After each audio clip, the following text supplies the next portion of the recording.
They called the police on us for celebrating my daughter getting into college, not for noise violations or property damage, but because our barbecue smoke was suspicious and our music was culturally inappropriate. I'm Marcus Thompson, and what happened in our backyard that Saturday didn't just expose our HOA president's prejudice. It revealed how many of our neighbors had been silently enduring the same treatment for years. Where are you watching from? Drop a comment if you've ever had someone try to shut down your joy. My wife Denise and I moved to Maplewood Estates 5 years ago. Teaching history at the local high school doesn't make you rich, but combined with Denise's nursing salary, we could afford the $185,000 three-bedroom here. Good schools, sidewalks for the kids to ride bikes, the kind of place where you figured neighbors looked out for each other. "Welcome to the neighborhood," Karen Whitfield had chirped that first day, perfectly styled blonde hair not moving in the Georgia humidity. She thrust a gift basket at us, fancy soaps and a bottle of wine. So nice to have professionals moving in, people who understand property values. Denise caught my eye. We both heard what she wasn't saying. "What kind of doctor are you?" Karen continued, looking at Denise's scrubs. "I'm a nurse. Marcus teaches history at Maplewood High." "Oh." Her smile faltered for just a second. "Well, that's wonderful. I'm sure you'll maintain the standards we've worked so hard to establish here." 5 years later, I understood exactly what standards meant to Karen. It meant asking us to turn down our music during Jasmine's 16th birthday. It meant commenting that our 4th of July cookout seemed a bit excessive for the neighborhood. It meant suggesting our Christmas decorations include more traditional colors instead of the red, black, and green we'd chosen. But this Saturday was different. Jasmine had worked herself to the bone for 4 years. 3.8 GPA, track team captain, tutoring kids at the community center every Tuesday. When that acceptance letter came from Georgia Tech, she'd collapsed in tears. "Mom, Dad, I did it," she'd sobbed, clutching that envelope. "Baby girl, we never doubted you," I said, feeling my own eyes water. "Not for a second." That night, Denise and I lay in bed planning the celebration. "I want to invite everyone," Denise said. "The whole neighborhood should see what's possible when you work hard." Karen's not going to like a big party. "Marcus Thompson, we are not dimming our daughter's light because Karen Whitfield gets uncomfortable around Black Joy. Not this time." She was right. This was our daughter's moment, our community's moment, and I'd be damned if I let anyone make us celebrate in whispers. Saturday morning, April 15th, came bright and humid, perfect Georgia barbecue weather. Denise and I were up at 6 a.m., working side by side in our kitchen, seasoning ribs and chicken with my grandmother's spice blend. "You remembered the brown sugar," Denise said, kissing my cheek. "Mama Thompson would be proud." At 7 sharp, my brother Jerome's truck rumbled into our driveway, towing his competition smoker. The man had won 3 county barbecue championships, and he treated his craft like sacred art. "You sure that HOA lady won't trip?" Jerome asked as we wheeled the smoker to the backyard. "Remember what happened at your 4th of July thing?" "We're allowed to use grills and smokers," I said, pulling out the HOA guidelines I'd highlighted and printed. Section 3.4, outdoor cooking permitted between 8 a.m. and 10 p.m., as long as smoke doesn't create a substantial nuisance. Whew, man, the fact you had to print that out and highlight it tells me everything I need to know about this place. By 9 a.m., the magic started happening. Neighbors began appearing with dishes and offers to help. Mrs. Chen from next door, a retired librarian who'd become like family, brought her famous potato salad. "Jasmine is such an inspiration," she said, eyes misty. "My Andrew watches her run track, sees her studying. She makes him believe college is possible." The Johnsons from across the street, a young white couple who'd moved in last year, helped set up tables. "We heard Karen complaining about your Christmas decorations," Beth Johnson said quietly. "We thought they were beautiful. She complained about our pride flag, too." Even Mr. Petsky, the elderly veteran 2 houses down who rarely spoke to anyone, shuffled over with a stack of folding chairs. "For the college girl," he said gruffly. "Good kids deserve good things." By noon, our backyard looked like what community should be. Red checkered tablecloths fluttering in the breeze, gold and white balloons for Georgia Tech, and Jerome's smoker sending up hickory-scented signals of celebration. Jasmine had made a playlist that flowed from Stevie Wonder to HER, from Earth, Wind and Fire to contemporary R&B. Nothing explicit, nothing harsh, just black joy in musical form. That's when I spotted Karen's face over our 6-foot privacy fence. Her eyes narrowed as she surveyed our preparations. "Marcus," she called out, her voice honeyed with fake friendliness. "Planning quite an event, I see." Jasmine got into Georgia Tech. We're celebrating with some neighbors. "How wonderful! I do hope you'll keep the noise at a reasonable level. And that smoke seems rather excessive already." "We're well within HOA guidelines, Karen. You're welcome to join us when we start at 2. She laughed, that brittle sound that always meant trouble brewing. "Oh, I have plans today, very important plans. Do try to keep things appropriate for the neighborhood." As she click-clacked away in her designer sandals, Jerome shook his head. "That woman's gonna be a problem, Marcus." "Let her try," Denise said, emerging with a tray of her mac and cheese. "It's about Jasmine. Nothing else matters." But I saw the way our neighbors exchanged glances. We all knew Karen's important plans probably involved making phone calls. By 2 p.m., our backyard had transformed into exactly what we'd envisioned, a community celebrating one of its own. Families streamed through our gate, carrying covered dishes and congratulations. The Patel family brought samosas, the Martinezes came with tres leches cake, and old Mrs. Washington from the corner house hobbled in with her grandson carrying her famous peach cobbler. "Marcus, this is beautiful," said James Mitchell, one of the few other black families in Maplewood Estates. His daughter was Jasmine's age.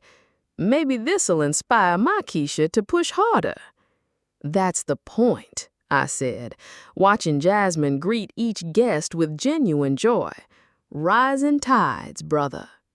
The music flowed from our Bluetooth speaker, nothing too loud, just enough to create atmosphere.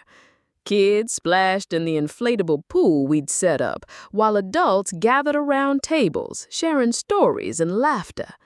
Jerome worked his magic at the smoker, the hickory wood creating aromatic clouds that made mouths water 3 houses away. "Mr. T," called out Louis Martinez, the 17-year-old from down the street. He had his phone out taking pictures. "Mind if I grab some shots for my photography class? This light with the smoke is incredible." "Go ahead, Luis. Just make sure you get Jasmine's good side."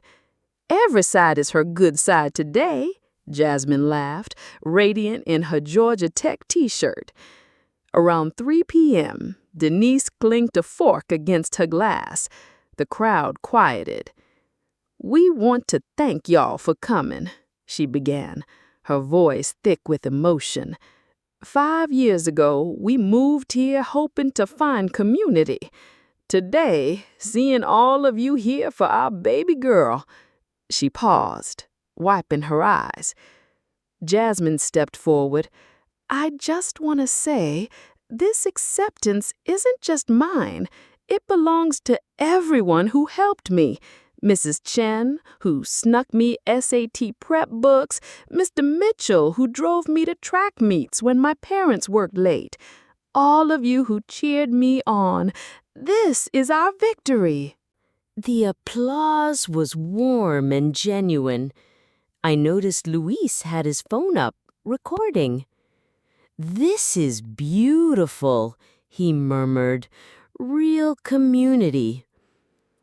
That's when Karen appeared at our gate, not entering, but standing there like a disapproving sentinel. She wasn't alone. Margaret Foster, her vice president, stood beside her, both women in coordinated pastel outfits, despite the afternoon heat. "My goodness," Karen said, loud enough for everyone to hear. "This is quite the production. I wasn't aware we were hosting a block party today." The music seemed to dim as conversations stuttered to a halt. "It's a family celebration, Karen," I said, keeping my voice level. "You and Margaret are welcome to join us." She scanned the crowd, her lips tightening as she took in the diverse faces. "I see.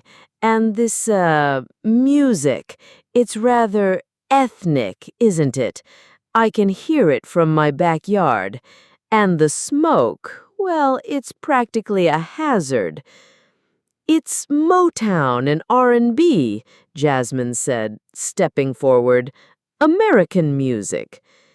Karen's smile was sharp. "Of course, dear. How, cultural.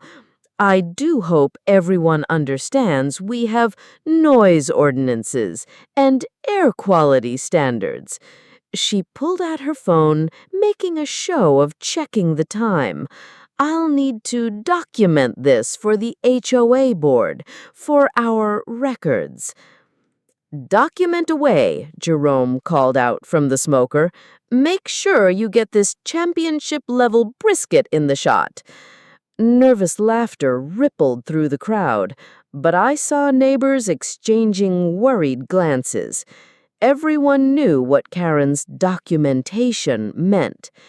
She and Margaret left, heads together, whispering furiously. Luis kept his phone up, I noticed, tracking their exit. "Don't let her steal your joy, baby," Mrs. Washington said to Jasmine. "Some folks can't stand to see others rise." But the damage was done. The celebration continued, but there was a tension now, voices a little lower, laughter a little forced. We all knew this wasn't over. 20 minutes after Karen's appearance, my phone rang. The caller ID showed our property management company. "Mr. Thompson, this is David from Pinnacle Property Management. We've received a formal complaint about a disturbance at your address." I stepped away from the party, finding a quiet corner of the yard. "What kind of disturbance?" "The complainant reports excessive smoke, noise violations, and—" He paused, sounding uncomfortable. "Concerns about the nature of the gathering. They're requesting immediate intervention." "David, we're having a family barbecue. My daughter got into Georgia Tech. We have maybe 30 people here. The music is at a reasonable level, and we're using a legal smoker." "I understand, sir, but the complaint mentions potential fire hazards and that the gathering may be violating capacity restrictions for residential properties." My jaw tightened. There are no capacity restrictions for private gatherings in the HOA rules. I have them right here.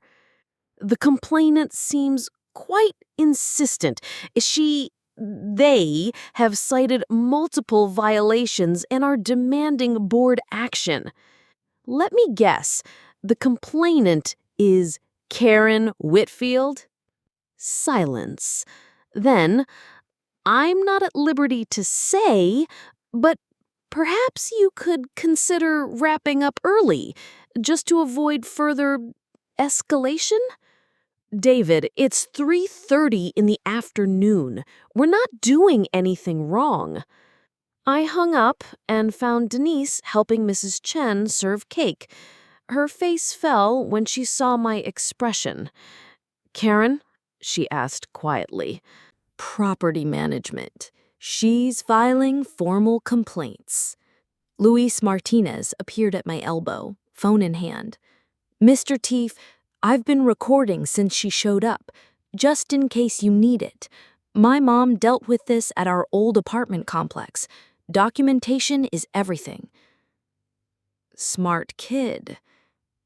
Thanks, Luis. Keep that footage safe. Word spread quickly through the party. I watched our neighbors' reactions, some angry, some resigned, all unsurprised. She did the same thing to us last year. We had a baby shower. She complained about excessive vehicle traffic and tried to get people towed. Our Diwali celebration got shut down 2 years ago. Mr. Patel said the candles were fire hazards, even though they were LED. Jerome pulled me aside. Marcus, she's escalating. You know what comes next. I did. In Karen's playbook, property management was step 1. Step 2 was always the same. As if on cue, Jasmine appeared, eyes wide. Dad, there's someone at the front door. Says he's a code enforcement officer. My stomach dropped, but I kept my face calm. Keep the party going, baby. I'll handle it. At the front door stood a young man in a county uniform, looking deeply uncomfortable. Mr. Thompson, I'm sorry to bother you. We received a complaint about unpermitted commercial activity and potential fire code violations. This is a private family gathering. He glanced at his tablet. The complaint mentions selling food and operating a commercial-grade smoking device without permits. We're not selling anything. That's my brother's personal smoker. He barbecues as a hobby. The officer looked past me toward the backyard, where laughter and music continued. Look, between you and me, I can see this is just a family party. But when someone files a formal complaint, I have to respond. Can I take a quick look, confirm everything's residential use, and close this out? I wanted to refuse on principle, but I knew that would only make things worse. Sure, come on through. As we walked to the backyard, I saw Luis discreetly filming from the corner. Good, because I had a feeling Karen wasn't done yet. The code enforcement officer had just finished his inspection, finding nothing wrong, of course, when 2 Maplewood police cruisers pulled up to our house. No sirens, but the sight of those cars killed what was left of the party's mood. Stay calm, everyone, I said, though my own heart was racing. Let me handle this. 2 officers approached, a younger white officer who looked fresh out of the academy, and Officer Angela Davis, a black woman I recognized from school career days. Mr. Thompson, Officer Davis said, her expression apologetic but professional. We received a call about a disturbance, possible aggressive behavior, and concerns about crowd control. Aggressive behavior? Denise appeared beside me, her nursing instincts kicking in. "Officer, we're having a barbecue for our daughter's college acceptance. Nobody's being aggressive." The younger officer, Barnes, according to his tag, shifted uncomfortably. The caller mentioned loud music, suspicious smoke, and people who might not belong in the neighborhood. "Might not belong?" Jasmine's voice cracked. "These are our neighbors." I saw Luis with his phone up, recording everything from beside the garage. Good. "Where's the caller now?" I asked, though I already knew. Officer Davis nodded toward the street. There was Karen standing by the first cruiser with Margaret Foster, gesticulating dramatically to a sergeant. From here I could see her performance. Hand on her chest, pointing at our house, shaking her head with exaggerated concern. "Look," Officer Davis said quietly, "can we just walk through? Let everyone see us checking things out? Between us, I know what this is, but we've got to respond to calls." Jerome stepped forward. "Officers, I'm the one operating the smoker. Got my setup right here. Nothing commercial about it. Want to check my temps? Running a perfect 225. Despite everything, Officer Barnes cracked a smile. "You competing? 3-time county champion. This here is just the family cookout, though." As the officers walked through our backyard, our guests stood frozen. Parents pulled their children closer. The elderly folks sat very still.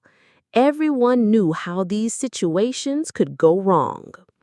"Everything looks fine here," Officer Davis announced loudly, making sure her voice carried.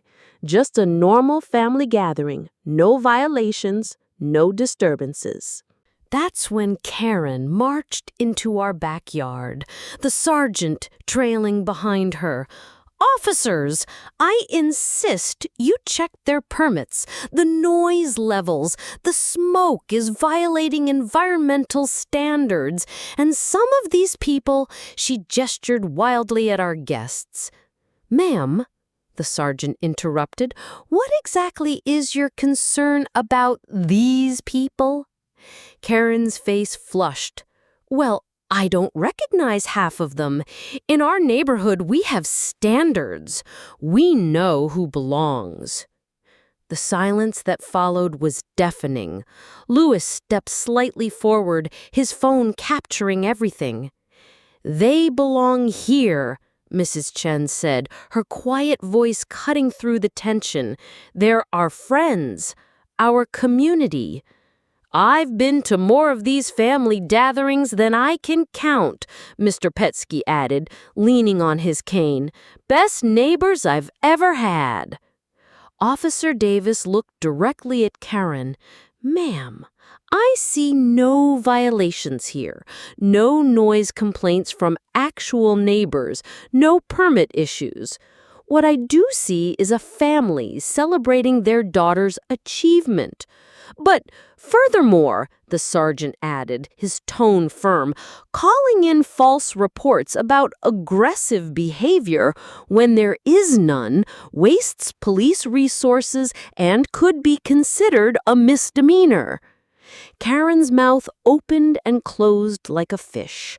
Margaret Foster tugged at her arm, whispering urgently. "This isn't over," Karen hissed. "The HOA board will hear about this, all of this." As she stormed off, Officer Davis turned to me. "Congratulations to your daughter, Mr. Thompson. Georgia Tech's lucky to have her." The police left, but the damage was done. Some families quietly gathered their things, thanking us but clearly shaken. Others lingered, angry now more than afraid. "Did that kid get all that on video?" Jerome asked quietly. I looked at Louis, who nodded grimly. "Every word," he said, "especially the part about people who don't belong." After the last guests left, our backyard felt eerily quiet. Jasmine sat at the picnic table, her Georgia Tech acceptance letter now crumpled in her hands. Why did she have to ruin it, Dad? Her voice was small, defeated. We weren't hurting anyone. Before I could answer, Luis Martinez knocked on our back gate. "Mr. T, can I show you something?" The 17-year-old sat down with us, pulling out his phone. "I've been filming since Karen showed up the first time. I think you need to see this." He'd captured everything. Karen's initial visit with her ethnic music comment, her call to property management while standing on the sidewalk, loudly complaining about those people turning the neighborhood into a ghetto. But the worst part was what he'd caught after the police arrived. "Listen to this," Louise said, scrolling to a clip. She didn't know I was behind the Johnsons' hedge. Karen's voice came through clearly. "I don't care if they have permits, Margaret. These people need to understand this isn't that kind of neighborhood. First it's loud parties. Next thing you know, property values plummet. We didn't buy here to live next to this." "But Karen, they're teachers, nurses, professional people." "Please, you know what I mean. There's professional, and then there's, well, some people just don't fit the Maplewood Estates image." My stomach churned. Denise gripped my hand. "There's more," Louise said quietly. "He called the police 3 times. Listen to how her story changed each time. First call, noise disturbance. Second call, suspicious activity, possible drug use.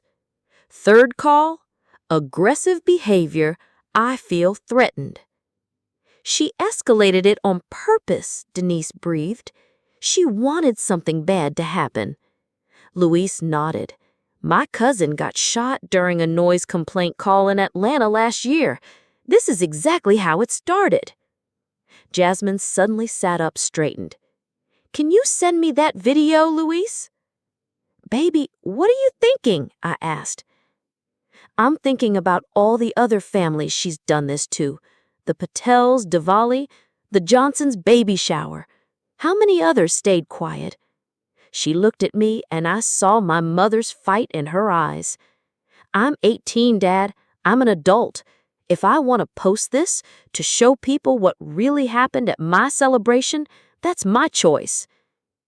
"The HOA could retaliate," Denise warned. "Karen's vindictive." "Let them try," Jasmine said. "I got into Georgia Tech because I refused to let bullies win. Why should I start now?" Louise transferred the files to Jasmine's phone. "My mom always says sunshine is the best disinfectant. Maybe it's time people saw what's really happening in Maplewood Estates." That night, our family huddled together on the couch, rewatching the footage. Each viewing made it clearer. This wasn't about smoke or music or permits. This was about who Karen thought deserved to celebrate, who belonged, who fit her image. "If you post this," I told Jasmine, "there's no taking it back. Karen has connections. She'll come after us." "Dad," Jasmine said quietly, "she already did. At least this way, we're not alone." She was right. We'd tried playing by the rules, staying quiet, being professional. It hadn't protected us. Maybe it was time for sunshine. Jasmine posted the video Sunday night with a simple caption. "This is what happened when we celebrated my Georgia Tech acceptance in our own backyard. Is this the neighborhood you want to live in?" By Monday morning, it had 50,000 views. "Dad, look at these comments." Jasmine showed me her phone over breakfast. People from across the country were sharing similar stories. Hashtag Maplewood Karen was trending locally. My phone buzzed. It was James Mitchell. "Marcus, turn on Channel 6. The morning news was running a segment, Local HOA president under fire after viral video shows pattern of discrimination. The video, posted by college-bound student Jasmine Thompson, appears to show HOA President Karen Whitfield making racially charged comments and filing false police reports. The anchor said they played key clips. Karen's "those people" comment, her escalating police calls, her demand that officers check who belongs. By noon, it had exploded beyond anything we'd imagined. 200,000 views. The story got picked up by Atlanta stations. My phone wouldn't stop ringing. Mr. Thompson, this is Rebecca Chen from Channel 11. We'd love to hear your family's side of the story. I was hesitant, but Denise grabbed the phone. Yes, we'll talk. People need to know this isn't isolated. That afternoon, a quiet street became a media circus. News vans parked outside. Neighbors started coming forward with their own stories. The Patels spoke on camera about their Diwali celebration being shut down. The Johnsons revealed how Karen had tried to fine them for their pride flag. Even quiet Mr. Petsky admitted she'd threatened him with violations for his American flag being too faded. But the real bombshell came from an unexpected source. Margaret Foster, Karen's own vice president, called me that evening. "Marcus, I need you to know I had no idea it would go this far," she said, her voice shaken. "I have videos, too, from HOA meetings. Karen saying things, terrible things, about keeping certain elements out of Maplewood." "Why are you telling me this now?" "Because my granddaughter is biracial, and today she asked me if Grandma was one of the bad people who doesn't want her in nice neighborhoods. She broke down crying. I can't be part of this anymore."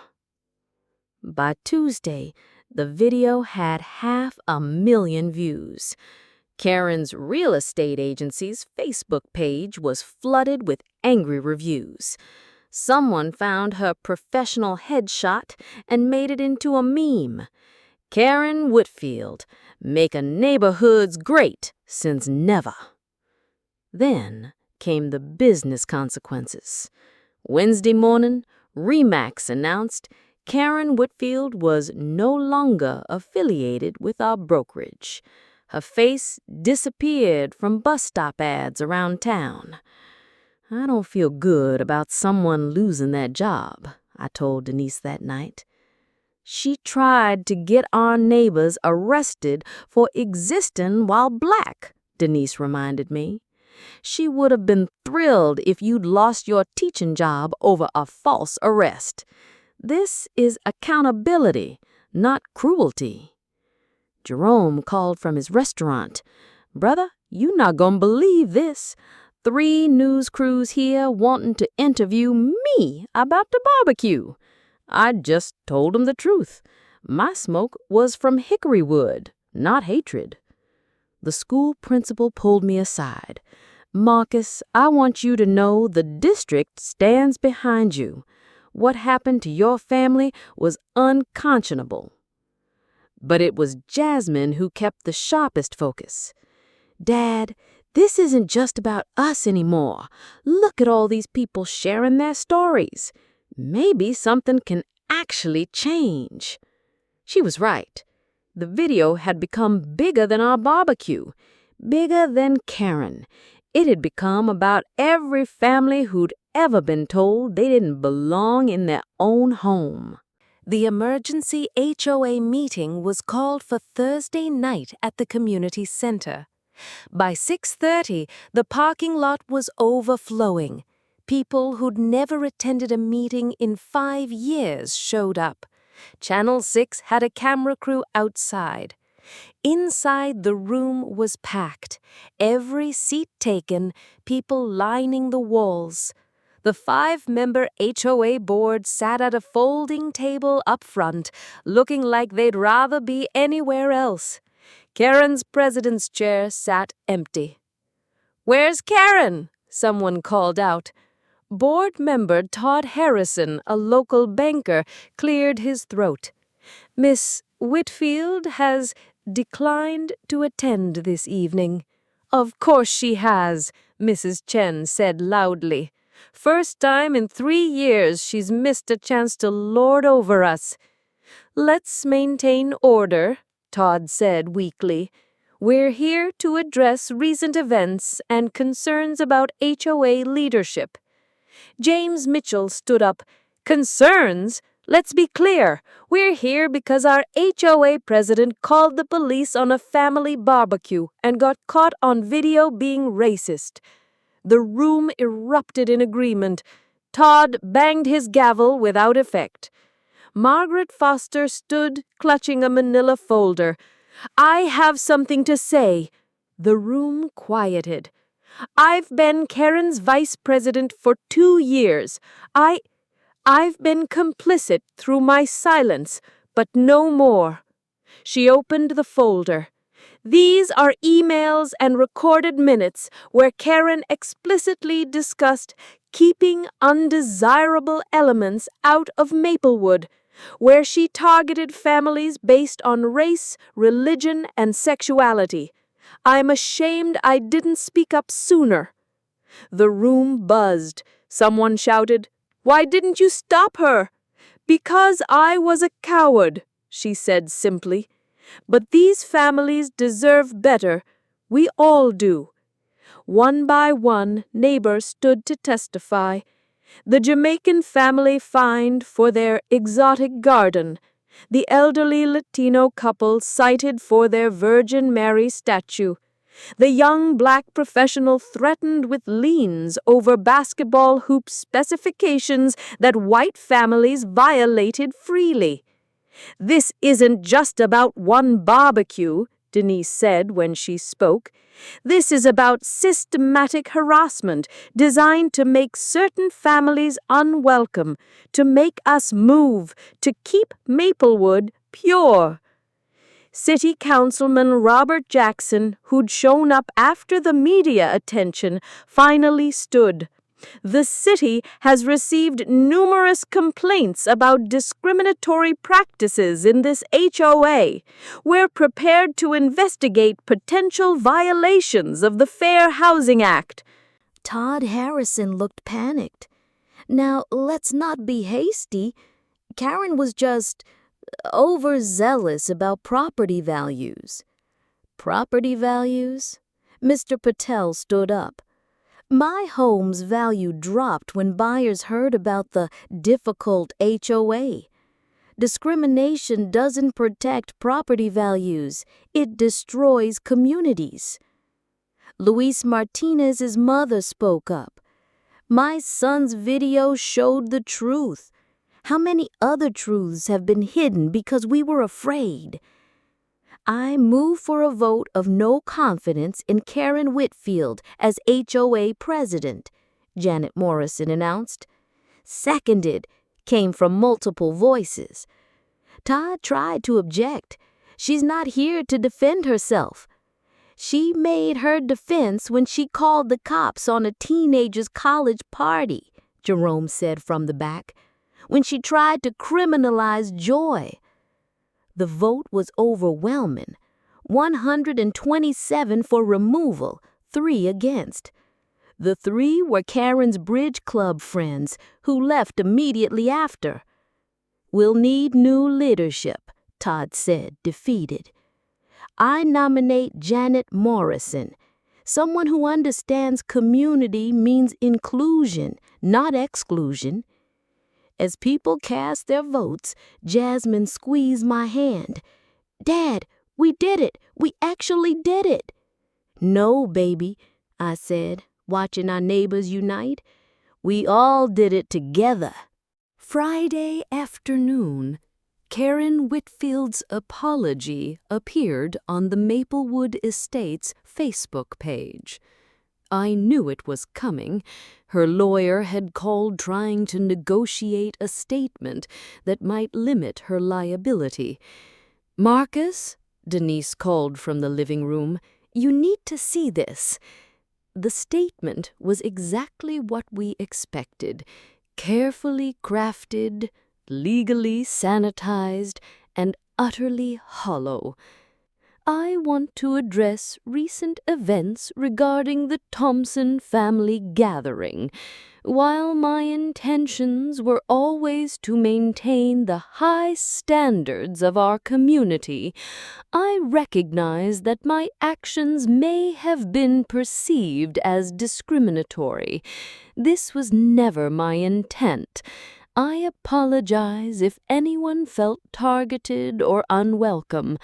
I have resigned as HOA president effective immediately and wish Maplewood Estates continued success." "If anyone felt targeted," Jasmine read incredulously, "may have been perceived?" My phone immediately started buzzing. Text from James Mitchell. "That's not an apology. That's damage control." Mrs. Chen knocked on our door minutes later. "Did you see that nonsense? High standards. We all know what standards she meant." By evening, the responses were pouring in online. Someone screenshotted Karen's apology next to her caught-on-video comments. The contrast was damning. #SorryNotSorry started trending locally. Then Margaret Foster did something unexpected. She posted her own statement. "Karen's statement doesn't go far enough. What happened wasn't about perception. It was about prejudice. I watched for 2 years as she systematically targeted families of color, LGBTQ families, and anyone who didn't fit her narrow vision. I stayed silent, and that was wrong. To all the families harmed, I'm truly sorry. I should have stood up sooner." Saturday morning brought more developments. The State Real Estate Commission announced they were investigating Karen's license over potential violations of fair housing practices. Her husband, Dr. Richard Whitfield, released his own terse statement, distancing himself from her actions. But the real shock came Sunday.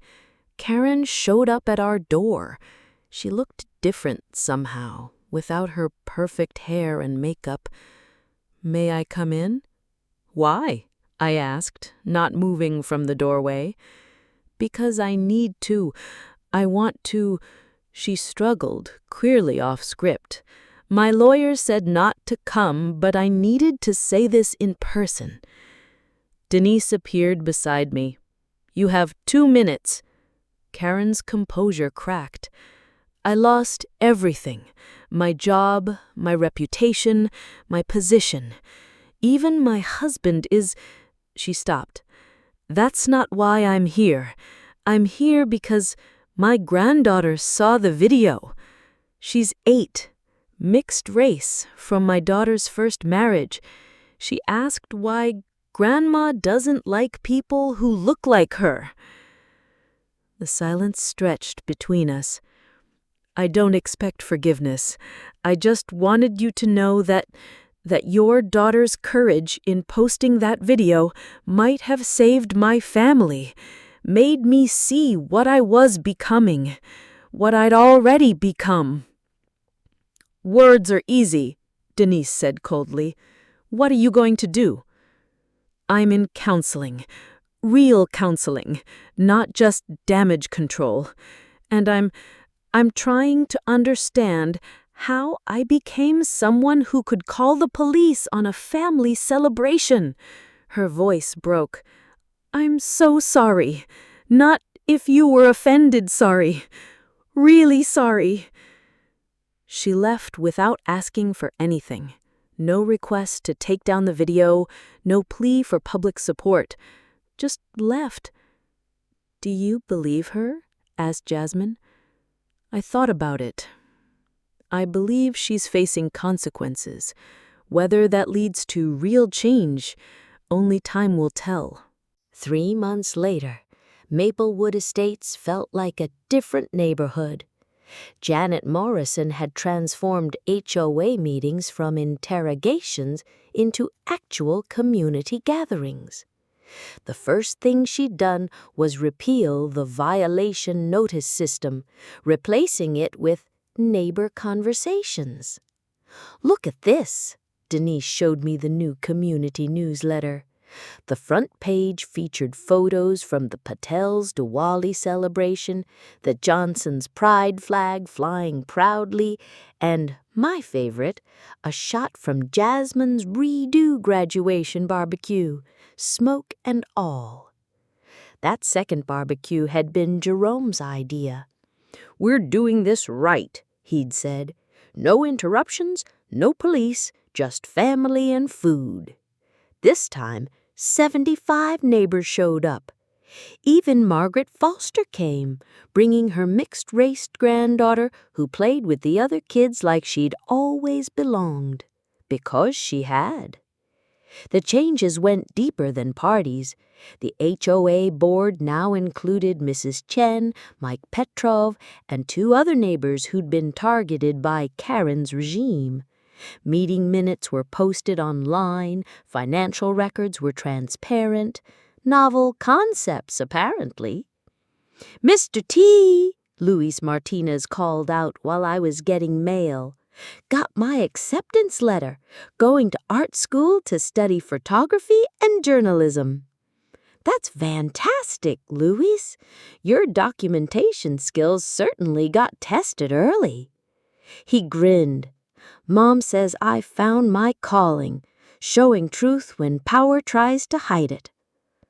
Jasmine thrived at Georgia Tech, calling weekly with stories about her engineering classes and the diverse friends she'd made. "Dad, my roommate's from Korea. She couldn't believe that video, said it reminded her why she was nervous about coming to America." "What did you tell her?" "That America's got problems, but it's also got people willing to fight those problems, even when it's scary." Karen Whitfield's house had sold within a month, $20,000 under asking price. The new owners, a young interracial couple, told us they'd researched the neighborhood drama, but decided a community that stood up against discrimination was exactly where they wanted to raise their future kids. As for Karen herself, Margaret told us she'd moved to her sisters in Tennessee. Last anyone heard, she was volunteering with a racial reconciliation group at her church.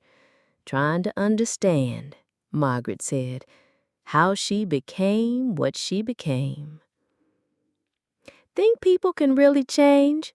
Denise asked one evening as we sat on our porch, the same porch where Karen had first judged us 5 years ago. "I don't know," I admitted, "but I know communities can change. We're proof of that." Mr. Petsky shuffled by with his evening walk, stopping to chat. "You know what I appreciate most? The quiet. Not silence.